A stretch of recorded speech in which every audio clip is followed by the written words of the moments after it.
Malaysia's constitutional government shapes politics. It governs the separation of authorities and government operation. The king appoints the prime minister and dissolves parliament. It keeps the government running, and the queen, who represents Malaysia's history and culture, unites people. However, the government democracy system lets elected officials represent the people and facilitates legislation. The constitutional monarchy also affects public policy participation.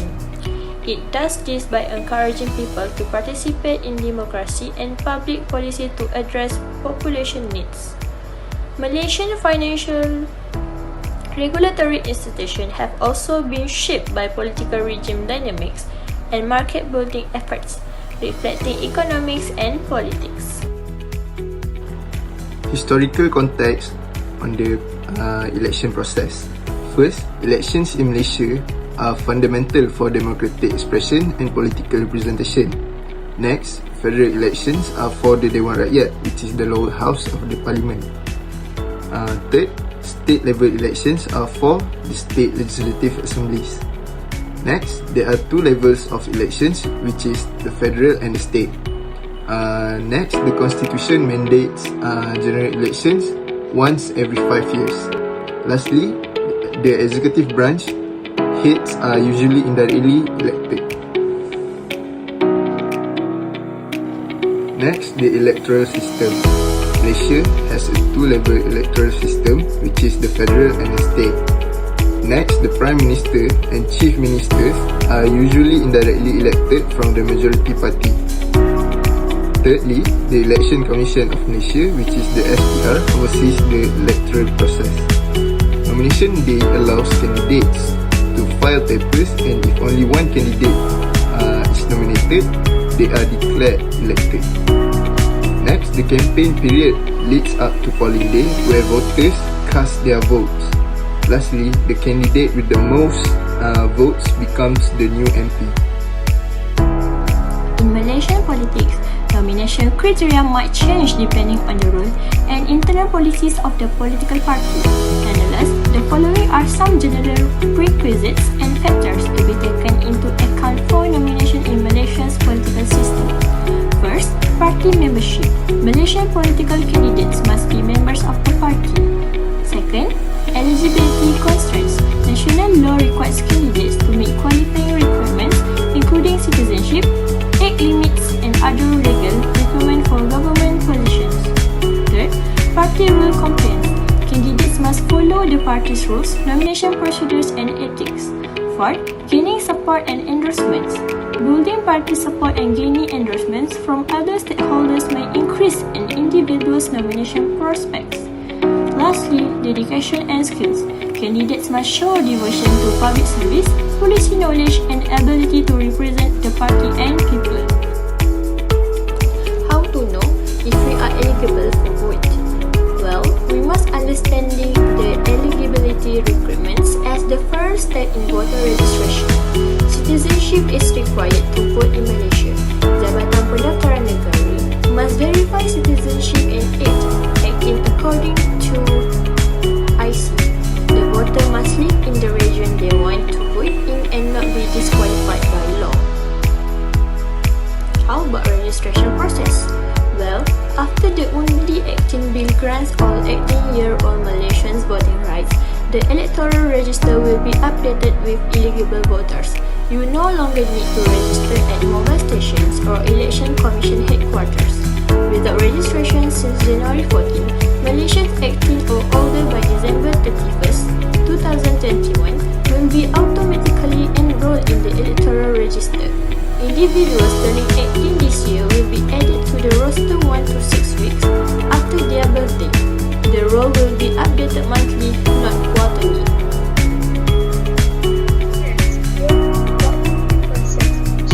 Step-by-step procedure that has been released by the Malaysia's Election Commission on what to do on the voting day. The first step is the voters walk into the voting station and head towards the first voting card. Second, to release the voters' voter IC, the second voting card will dip one of the voter's index fingers and then click the vote. Then, the third voting card will give the voters the ballot papers. The voters need to proceed to the next level and surrender the slot to the secretary. And then, before casting the vote, the voters need to proceed to the polling place and confirm that the ballot papers is in a good condition. After confirming that the ballot papers is in a good condition, the voters need to put the ballot papers in the right box, which is the ballot box. Last but not least, the voters can retrieve their mobile phone at the counter and leave the voting station. There are also two other types of voting. First one is advance voting. It is only for the people who are allowed to vote early. This type of vote is only eligible for the members of the Royal Malaysia Police (PR) and spouse, military officers and spouse, and the members of the General Operation Force and spouse. The second type of voting is the postal voting. This is a mailing of ballots to the voters that is residing abroad or not in Malaysia.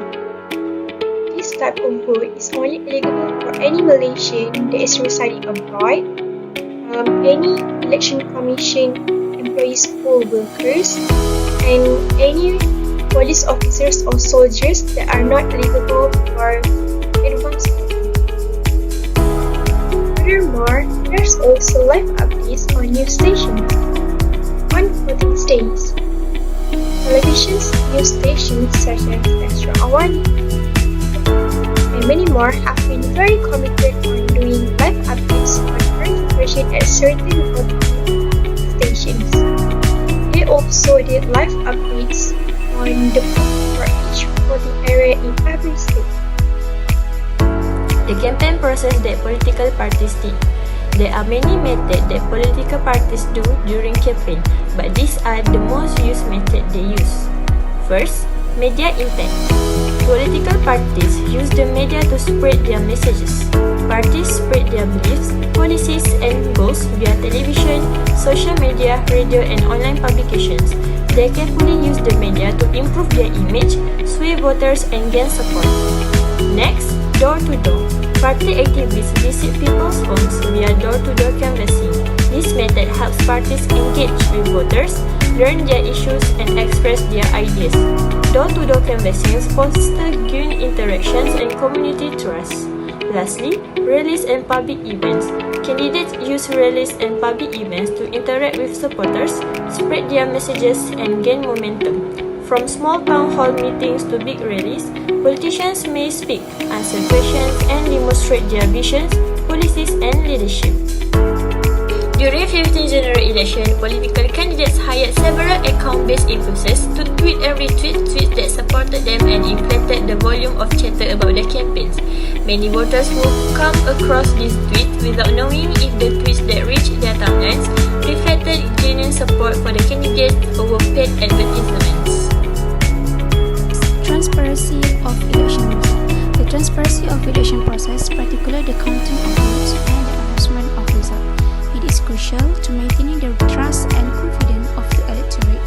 Transparency International Malaysia is a place to announce the election result of its annual general meeting AGM 2021 that held on 16 October 2021. The recent election result and the emphasis on the transparency in the voting process underscore the importance of upholding democratic principles in Malaysia. Re-election of the key figure within Transparency International Malaysia reflect a commitment to maintain integrity and trust in the democratic system.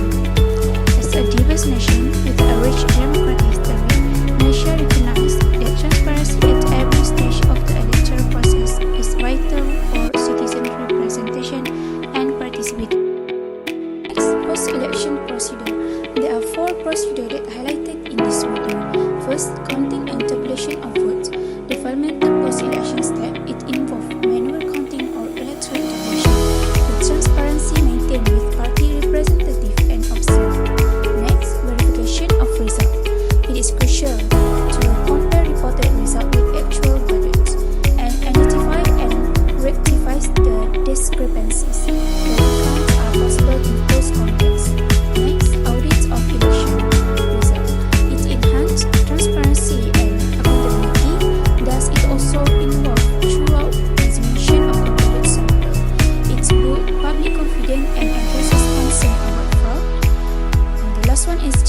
to election results. The Malaysia faces challenges like gerrymandering and its concern about fairness of electoral panelists. It's also the specific post-election that procedure vary, but principle of transparency, accuracy, and Malaysia's political structure is shaped by both parliamentary democracy and constitutional monarchy. Voting for the candidates who are reputable, honest, and capable of doing their work is a one-way for the public to participate in the election. As a responsible citizen, we need to choose the best government to conduct our country by voting and making our voices heard as a show of appreciation to the guarantee of our rights under the federal constitution. All, both government and citizens should carry out their responsibilities in a maximum way for the better future of